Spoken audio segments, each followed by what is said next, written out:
I'm sick and tired of the asking guys questions about what they're doing, and they're just, man, I just want my students to grow. Well, what are you doing to help your students grow? I mean, we're just being real with them. We're being real. How about this then? Normally, this would be the moment where we give you a carefully crafted and well-delivered cold open to let you know exactly what we're talking about and how we're doing it. But I'm going to be honest with you. This episode's a little different. Today's not that day. I believe that we stand on the verge of a historic moment. You ask them what it is about rock and roll music that they like, and the first thing they'll say is the beat, the beat, the beat. I found pardon for my past, power for the present, bright prospect for the future. If you talk to the average teenager of today, I know what it does to you. That could have an unparalleled and unprecedented impact. I've got a story to tell. Have you? Welcome back to the Shaping Student Ministry podcast. This one it could be a little offensive. I think it'll definitely be a little punchy, but I think that if anything, it will be thought-provoking and beneficial, as we always do our best to be powerful, personal, and practical in everything that we talk about. And I don't know if we're going to link it for sure, and I don't know if in post we're going to add this in, but there is a How to Sound Smart in Your TEDx Talks by Will Stephen. And it's great because he does an entire 5 or 10 minute TED Talk without ever saying anything, but he says it with deep deliverance.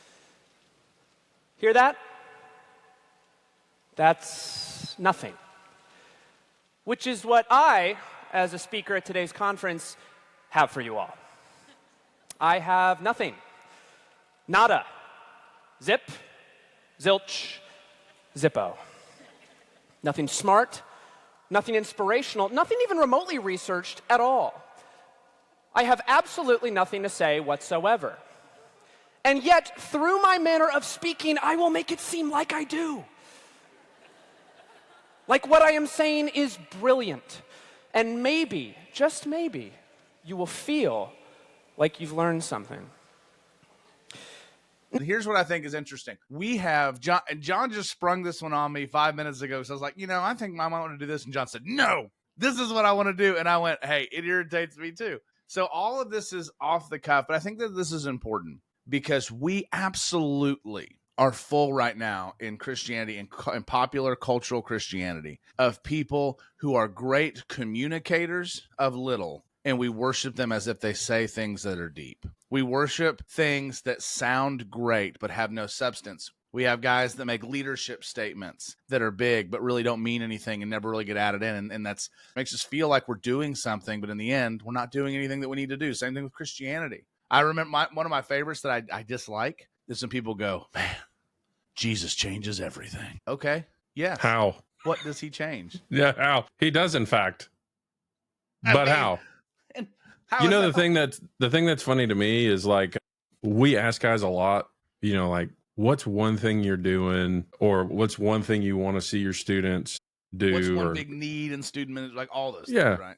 Yeah. Yeah. And all right, we want depth, not hype. What? Yeah, that's great. That's great. That's right. But does your ministry calendar reflect that? Or are you still packing it up with dodgeball? We're not about programs. We're about people.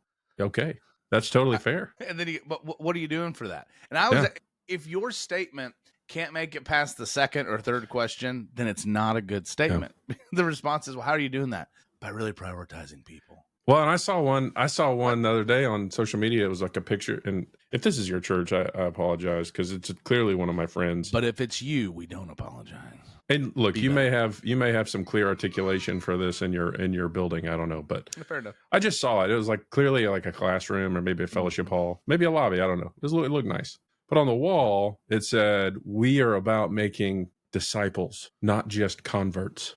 Mm-hmm. And I thought, number one, okay, that's very internal language. Very internal language. I don't ever walk around referring to people as converts. Maybe I should. Right. Maybe I should, Ian. Not part of my normal vocabulary or vernacular. Right. But it just struck me as odd. Like somebody put that on the wall and felt really good about that.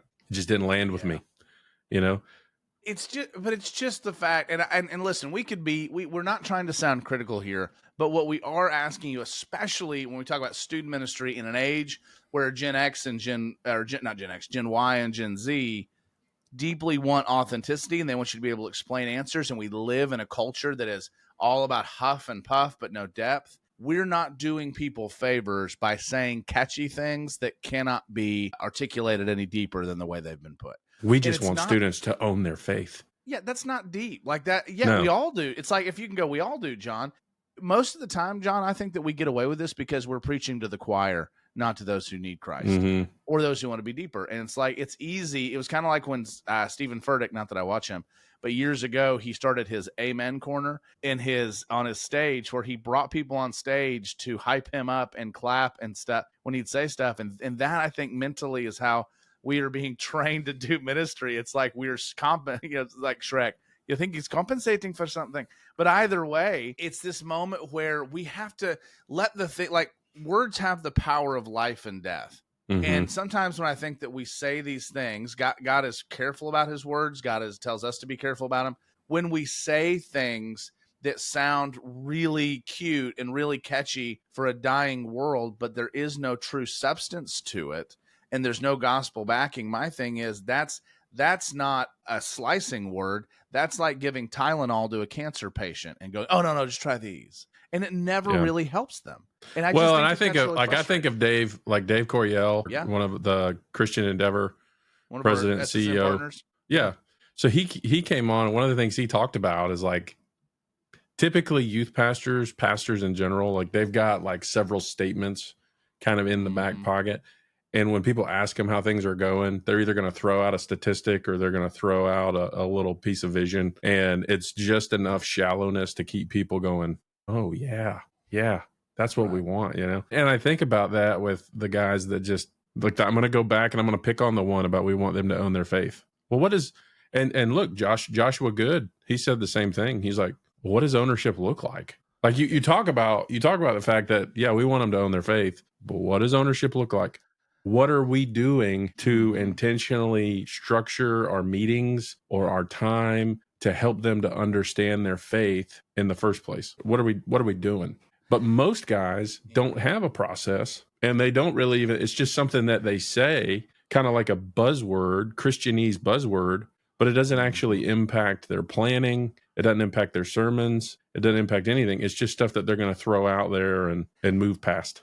Here's the problem with it too. We never get, and this is going to sound like a stretch at first, but we never get any better. And so when we make statements like that, and here's why. We don't take time thinking deeply, which changes who we are. We make time, like we don't actually go deeper and study and take the time to prepare. We just get used to being trick ponies, right? It's different than saying, like, I post all the time about how critical youth ministry volunteers are, about how important it is to be a parent.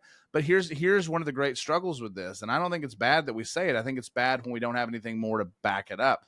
But how many guys do we know? How many? I've sat in some of the biggest churches out there that are doing it right, and I'll say, how are leaders essential to your ministry? Absolutely, couldn't do without volunteers. Okay?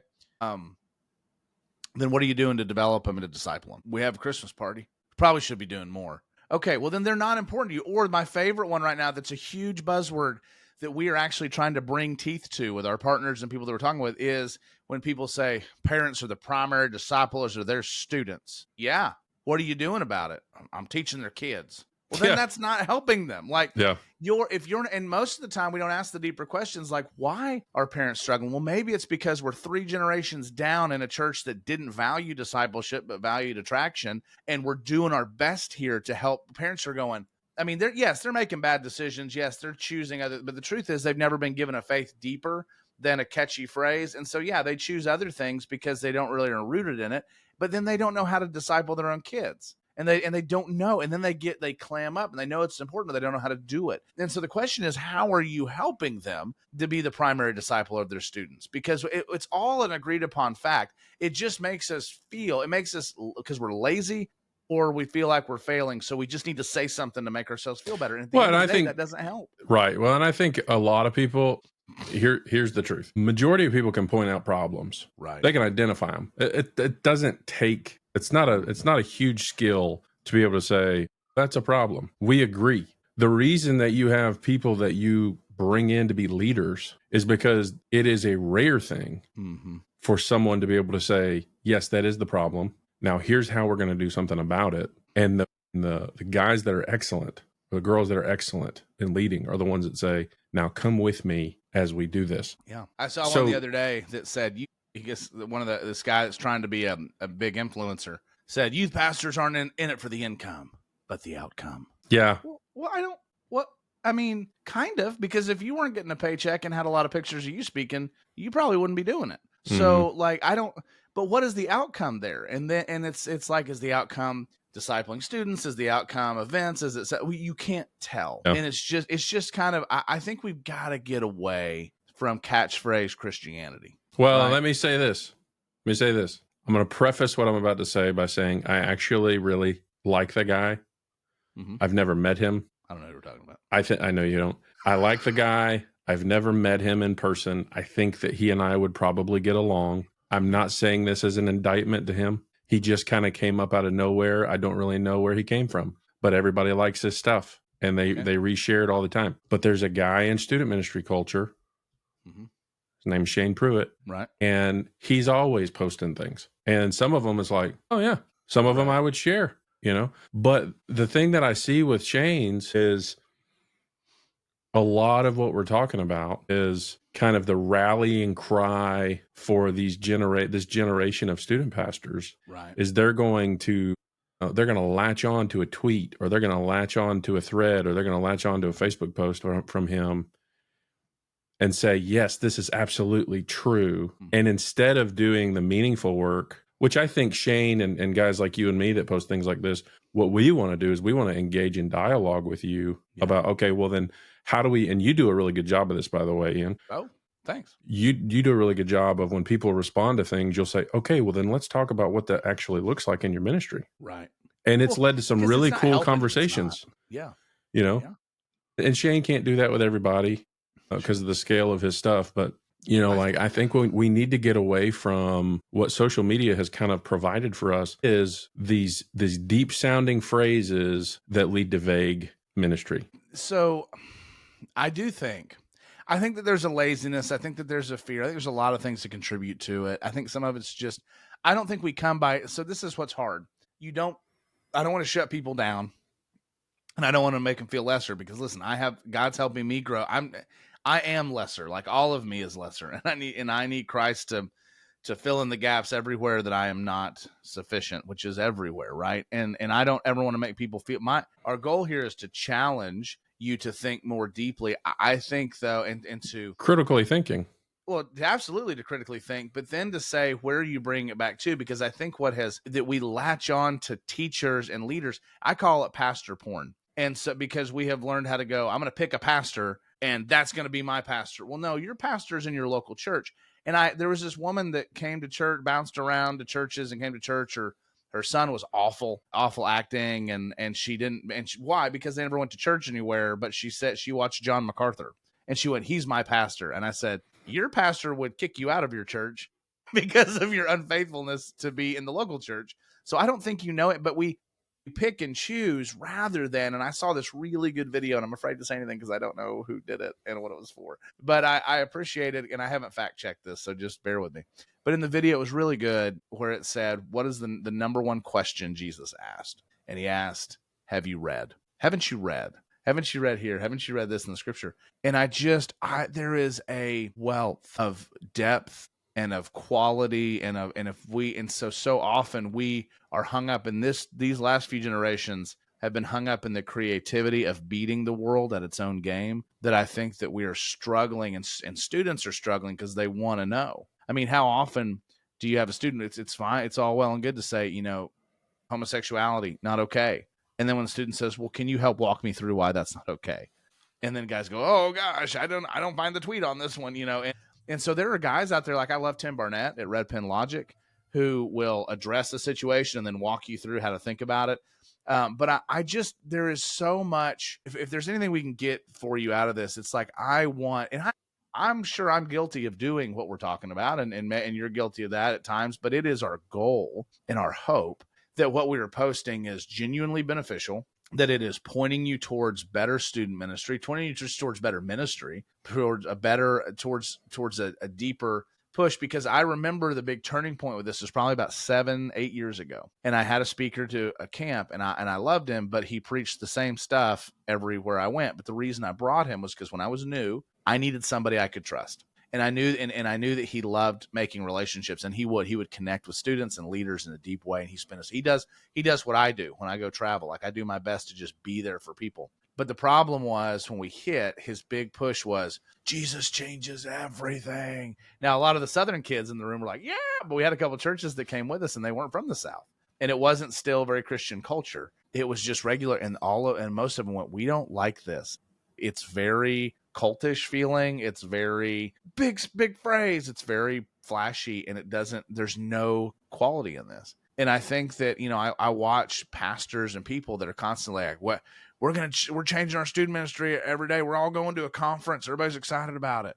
Okay. But what you do week to week is what's going to make a difference. And I think the truth is most people just don't know what's out there. They just don't know that better can be achieved. And I think that the reason, John, is because we're always looking for the next thing to shortcut the thing.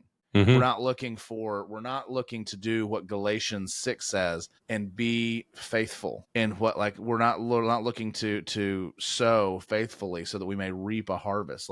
And that has been a huge one that God's put on my heart, because we always had massive growth in places. And it was a struggle for me when we moved more to a church plant model, and I didn't have massive growth or the ability and the core to do it. But it's been amazing to watch God say, yeah, but if I work, you're not, the faithfulness of what you do is what matters to me, not the success that you bring, because I'm the one that brings success.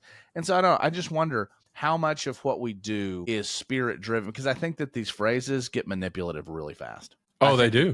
They get, and it's like you jump onto something, but youth pastors aren't in it for the income, but the outcome, the last one that I talked about, I don't think that that's true overall. And I also think that it's important to realize that student pastors deserve an income. And that kind of undercuts some of that. You're supposed to be poor and can't feed your family, but you're doing good ministry. It's no, that's why we can't find student pastors anymore. And so I just think that there's deeper levels to most of this stuff guys, I hate it when people say, well, we preach the Bible here.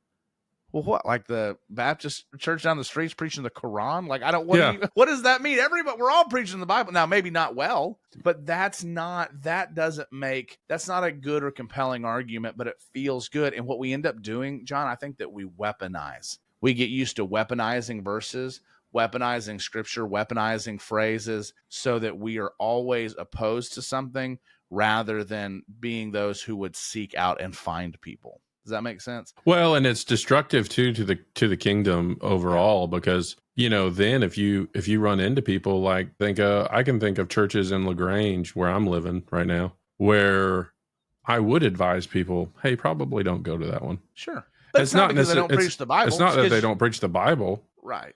But they don't preach a very biblical Bible, right? But there are churches, that I would say, yeah, go there. I think of First Baptist on Square or Callaway, and churches like that. I'm like, yeah, go. But I think we need to be really careful that we don't, number one, convictions matter, but we've got to be sure that we understand that there's going to be a lot more people in heaven than we think. Mm-hmm. And there's going to be people in heaven that they practice the ordinances differently than you do. Right. But they're going to be there. And they're probably just as right as you on most things, whether or not you think it's just funny that none of us are going to get to heaven and go, we got it all right. But that's the point. The point is that we are absolutely struggling, and not even struggling, is that we are drawing close with every breath we can to get closer and closer to Christ. And that happens when we do deep study of his word. There are people, and I always say this is always something that's a struggle for me. When my 3-year-old goes into church with a pull-up on, that's pretty normal. It's even cute, some might say. When a 50-year-old walks into church with a pull-up on without pants on, that's creepy. And I think that we have, unless medically necessary, that is creepy. No. If they have no pants on over it, it's creepy. Oh yeah. if a 3-year-old or a 2-year-old runs in with a diaper or a pull-up on and they don't have pants on, it's like, oh, kids. But when a 40 or 50-year-old man does it or woman does it, it's like, oh, what's happening? You know, I This have is an example of exactly what you're talking about. Oh gosh, I'm afraid to hear. So my son's 4. My son's 4. And when we went on, excuse me, when we went on family vacation last week, we go into the bathroom at the Hangout, which is this kind of beach hangout food place down in Gulf Shores. And he walks straight to the urinal and he pulls his pants down to go to the bathroom. Now, 4-year-old, he's pulling his whole butt out, right? And you look at it, and it's getting close. It's teetering on the time. And so I'm like working on him on like, hey, buddy, when we do this, we don't need to pull everything out. So there was I say all that to say, there's a guy at our church who's in his 60s who I walk into the bathroom on a Sunday and he's standing at the urinal and he's doing the same thing my 4-year-old's doing. And I was like, oh, come on, I'm going to use a fake name here. But I'm like, I said, Carl, put your pants up, man. What are you doing? Like, that's a point where I'm thankful I walked in and not like a child. Like, that's creepy.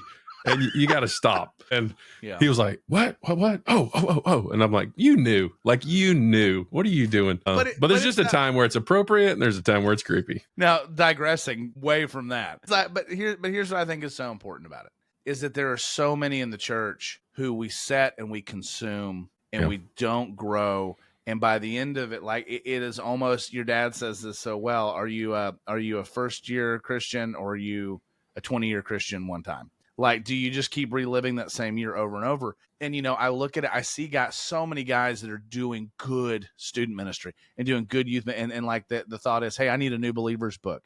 Hey, I'm really thinking through, how do I do this? Hey, I want to teach the Bible so our students see it. And there's even guys I don't like I don't even get along with them personality wise, but when we talk and connect about things, they're like, hey, I really feel led that my students need to know the Old Testament. And so we're going to go through the whole Old Testament in a year. And I went, well, that's great. Like, this is not about who we like or dislike personally. This is a condition that I think we've got to be careful of, because it undercuts us. It undercuts long-term growth.